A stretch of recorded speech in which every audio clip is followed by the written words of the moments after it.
Bonjour tout le monde. Je fais cette petite vidéo pour vous présenter les différentes sauges qu'on peut utiliser pour purifier des lieux. Donc je m'appelle Joëlle, je suis géobiologue. Depuis plus de 15 ans, je suis à la base droguiste herboriste, passionnée par les plantes, passionnée par les moyens de purifier les lieux à travers les différentes traditions du monde. Et ici je vous propose une petite alternative aux sauges blanches, qui sont celles qui sont le plus largement utilisées généralement. Alors, donc, j'ai pris quelques notes pour vous. Donc la sauge blanche, qui est la sauge la plus communément utilisée, et je vais vous la trouver, elle est ici. Look, j'en ai à plein d'endroits différents. Voilà un petit fagot de sauge blanche. La sauge blanche en latin, on l'appelle Salvia apiana. C'est une plante qui pousse principalement en Californie, dans les pays plutôt chauds. Elle ne supporte pas le gel, plutôt Californie du Sud. Si vous l'avez chez vous à la maison, il vous faut absolument la rentrer en hiver. Cette sauge, elle est très utilisée simplement parce qu'elle est riche en résine, ce qui fait qu'elle brûle très bien. Elle est utilisée par les peuples autochtones d'Amérique du Nord pour purifier les lieux, purifier les personnes. Le nom sauge, salvia, ça vient de sauver, salvare, qui veut aussi vraiment dire qu'il y a quelque chose qui aide l'être humain, le lieu, à transformer les choses. Donc voilà, une plante pour sauver. C'est une plante, la sauge, on dit que si on en a chez nous, pas forcément la sauge blanche, mais la sauge officinale de chez nous, c'est une plante qui nous guérit de toutes les maladies. Attention, en usage interne, elle a quelques contre-indications. Donc la sauge blanche est une sauge de l'élément terre.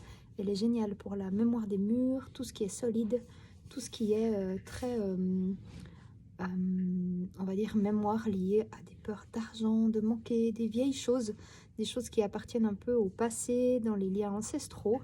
C'est une sauge qui amène vraiment une réparation du corps. Elle est en lien avec tout ce qui est osseux. C'est vraiment quelque chose de très solide. C'est une sauge universelle pour tout ce qui est purification de la mémoire des murs de manière générale. Ensuite, on a une autre sauge, en fait, qui n'est pas vraiment une sauge, mais une artémisia. On l'appelle la sauge bleue. La sauge bleue, qui est aussi de l'armoise bleue, elle s'appelle Artemisia cana en latin. C'est une plante qui pousse aussi en Californie, au Mexique, qui est une plante qui nous permet d'aller libérer plus dans le monde et les sphères des pensées. Par exemple, si vous êtes dans un lieu qui a autrefois été un lieu de travail, si vous voulez changer votre bureau, en faire une chambre d'enfant, si vous travaillez dans un lieu où il y a eu beaucoup de soucis, si vous avez eu beaucoup de soucis à la fin d'un cycle ou d'une année, vous pouvez purifier votre lieu avec cette sauge. Elle libère aussi les croyances, les formes pensées, les pensées limitatives, etc. Elle travaille sur la mémoire des murs dans la sphère mentale. Super plante, sauge Shasta, on l'appelle aussi, liée au mont Shasta en Californie du Nord. Magnifique plante pour purifier les lieux. Vraiment plante sacrée, magnifique. Élément air. Ensuite, on a la sauge qui est non plus pas vraiment une sauge. On l'appelle Yerba Santa ou herbe sainte, qui est dans son nom latin, je vais vous le lire, Eriodiction californicum, qui est une borraginacée, donc qui n'est pas une sauge, qui est une plante de l'élément eau, qui est super pour tout ce qui est émotionnel. On l'appelle aussi sauge miel parce que elle sent bon le miel. Elle est très riche en résine, je ne sais pas si vous voyez, mais elle brille, voilà. Elle brûle super bien, même presque trop bien. Et puis, elle est vraiment magique pour la purification des lieux de tout ce qui est émotionnel. Par exemple, si vous avez eu une rupture, s'il y a eu beaucoup d'émotions, beaucoup de tristesse, des moments un peu dépressifs, pensez à la sauge miel, la Yerba Santa, herbe sainte, plus largement utilisée au Mexique, en Amérique du Sud. C'est vraiment une plante magique. Élément eau, corps astral, émotionnel. Et puis, celle-ci. Si vous regardez, elle a des toutes petites feuilles. On l'appelle sauge du désert, le Leucophyllum frutescens. C'est une Scrofulariacée, donc ce n'est pas une sauge non plus. Mais toutes ces plantes portent le nom de sauge parce qu'en fait, universellement, elles sont utilisées comme la sauge blanche pour purifier les lieux. Du coup, elles portent le nom de sauge, mais ça n'est pas une. Hein. Donc, la sauge du désert est une sauge feu, une sauge qui permet de transformer, libérer, avancer, dire voilà, j'invoque le phénix et je transforme les énergies pour passer à autre chose. C'est un grand coup de balai pour passer à autre chose. Et puis, bah, bien sûr, favoriser la transformation. Donc, dès que vous avez besoin d'un bon coup de lumière, un bon coup de pied, avancez, voilà, sauge feu, super plante pour purifier les lieux de manière piquante, pétillante et impulsive. Et puis, enfin, il y en a une qu'il ne faut surtout pas oublier. C'est la sauge de chez nous, la sauge officinale. Je la cherche pour vous. Je suis... Voilà. Donc, sauge officinale, c'est la sauge qu'on a chez nous. Alors, elle est super pour purifier les lieux. Elle va fonctionner très bien de manière universelle. Elle est très douce comme plante de purification. Le seul hic, c'est qu'elle brûle mal parce qu'elle a pas beaucoup moins de résine que les autres plantes. Du coup, elle va être moins facile à allumer et à entretenir. Vous devrez souvent la souffler. Voilà, au niveau des éléments, elle est arrière. C'est une jolie plante. Ce qui est chouette, c'est qu'on peut la récolter soi-même et puis ensuite la brûler dans son lieu avec des plantes du jardin.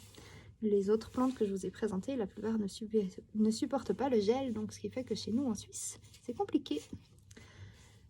Voilà pour la petite anecdote des sauges. Je vous présente juste encore une autre sauge qui est de la sauge blanche enduite de sang de dragon. Le sang de dragon, je vous rassure, on n'a tué aucun dragon pour faire cette sauge. C'est de la résine d'un arbre qui s'appelle le dragonnier Dracanea. Et cette résine est enduite autour du bâton de sauge blanche, ce qui permet au bâton de sauge blanche d'aller encore plus en profondeur dans la mémoire des murs. C'est assez magique. Voilà, elle est vraiment chouette cette sauge. Le sang dragon, en magie rituelle, c'est une résine qui extrait la mémoire des murs puissamment, mais qui ne va pas la défaire. Elle va juste chercher la mémoire et elle l'amène dans l'air. Et ensuite, après, il faut une autre plante derrière pour la transformer. Mais vraiment, quand il y a une grosse mémoire des murs, la sauge sang dragon, elle est super. Un petit récapitulatif. Donc, sauge blanche élémentaire, corps physique, mémoire solide. Tout ce qui est soucis liés à des choses très concrètes. Sauge bleue, élément air, corps mental. Tous les soucis, les pensées, les croyances limitantes, les moments difficiles, on a eu avec beaucoup de pensées, beaucoup de soucis. Yerba Santa, eau, tout ce qui est émotionnel, tristesse, colère, des peurs, bon, c'est aussi beaucoup air, les peurs, pardon. Et puis, sauge, enfin, corps émotionnel, donc corps astral, la sauge bleue, corps mental. Et puis, le corps causal, grosse transformation, sauge feu, la sauge phénix, sauge du désert, qui est la sauge de grande transformation, et la sauge officinale, qui est un petit peu pour tout, mais surtout terre et air, pour libérer un lieu avec des plantes de chez nous. Voilà. Qu'est-ce qu'on fait? On allume le bâton de plante au bout, clic, avec une flamme. Si possible, on laisse la bougie brûler pendant le temps de la purification, parce que la bougie est une super accompagnante magique, hyper important. On ferme toutes les fenêtres, toutes les portes, on laisse tout bien macérer un tout petit coup. Je sais, ça va s'agiter à l'intérieur, c'est pas ce qu'il y a de plus agréable. La plante fait son travail, on lui demande bien sûr de travailler avec nous. Pour ceux qui ont des outils magiques d'ouverture de cercle, de médiumnité à travers les plantes, etc., utilisez-les. Là, j'ai pas trop le temps de les expliquer dans cette vidéo. Ensuite, après, on laisse poser, ça dépend, environ une demi-heure, 1 heure. Ensuite, vous aérez bien. Et là, c'est comme si vous avez vidé une grosse éponge qui va chercher à se re-remplir. Donc, c'est hyper important que derrière, vous remplissiez ça avec des intentions positives. Donc, c'est-à-dire de mettre des pensées, de scotcher des post-it partout dans vos pièces en disant « Je me souhaite la prospérité, la joie et l'abondance, par exemple. » Ou l'amour. ce que vous voulez. Vous allez mettre ça partout dans les pièces pour re-remplir, ce qui fait que chaque fois que vous entrez dans la pièce, vous lisez les mots, ça imprègne le lieu.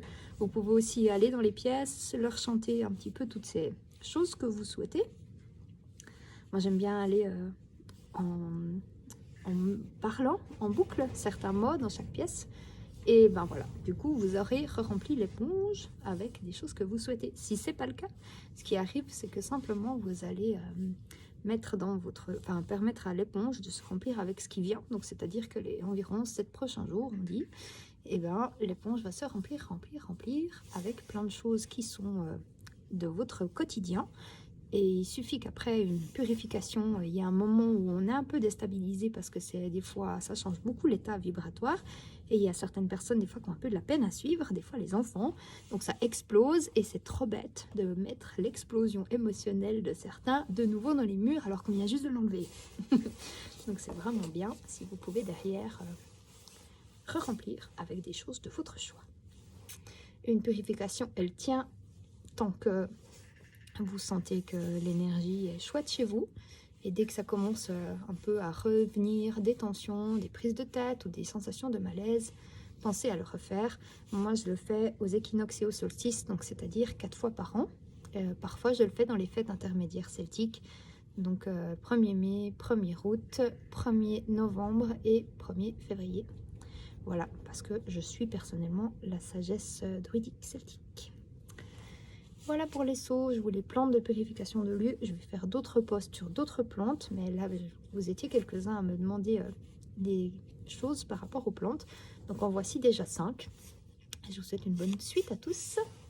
Prenez soin de vous. Bye.